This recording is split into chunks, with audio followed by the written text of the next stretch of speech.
देशवासियों, जब कोई तीर्थ यात्रा पर निकलता है तो एक ही भाव सबसे पहले मन में आता है, चलो बुलावा आया है।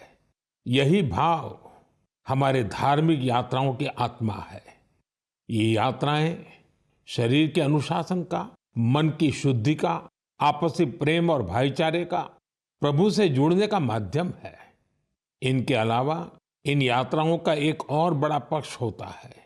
ये धार्मिक यात्राएं सेवा के अवसरों का एक महाअनुष्ठान भी होती हैं।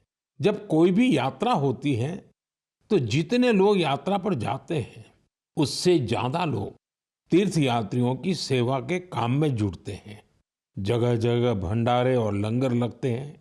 लोग सड़कों के किनारे प्याऊ लगवाते हैं। सेवा भाव से ही मेडिकल कैंप और सुविधाओं की व्यवस्था की जाती है। कितने ही लोग अपने खर्च से तीर्थ यात्रियों के लिए धर्मशालाओं की और रहने की व्यवस्था करते हैं। साथियों, लंबे समय के बाद कैलाश मानसरोवर यात्रा का फिर से शुभारंभ हुआ है। कैलाश मानसरोवर यानी भगवान शिव का धाम। हिंदू, बौद्ध, जैन हर परंपरा में कैलाश को श्रद्धा और भक्ति का केंद्र माना गया है।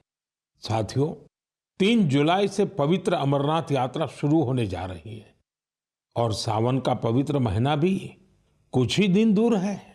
अभी कुछ दिन पहले हमने भगवान जगन्नाथ जी की रथ यात्रा भी देखी है। उड़ीसा हो, गुजरात हो या देश का कोई और कोना, लाखों श्रद्धालु इस यात्रा में शामिल होते हैं। उत्तर से दक्षिण, पूरब से पश्चिम, ये यात्राएं एक भारत श्रेष्ठ भारत के भाव का प्रतिबिंब है। जब हम श्रद्धा भाव से, पूरे समर्पण से और पूरे अनुशासन से अपनी धार्मिक यात्रा संपन्न करते हैं तो उसका फल भी मिलता है। मैं यात्राओं पर जा रहे सभी सौभाग्यशाली श्रद्धालुओं को अपनी शुभकामनाएं देता हूं। जो लोग सेवा भावना से इन यात्राओं को सफल और सुरक्षित बनाने में जुटे हैं, उन्हें भी साधुवाद देता हूं।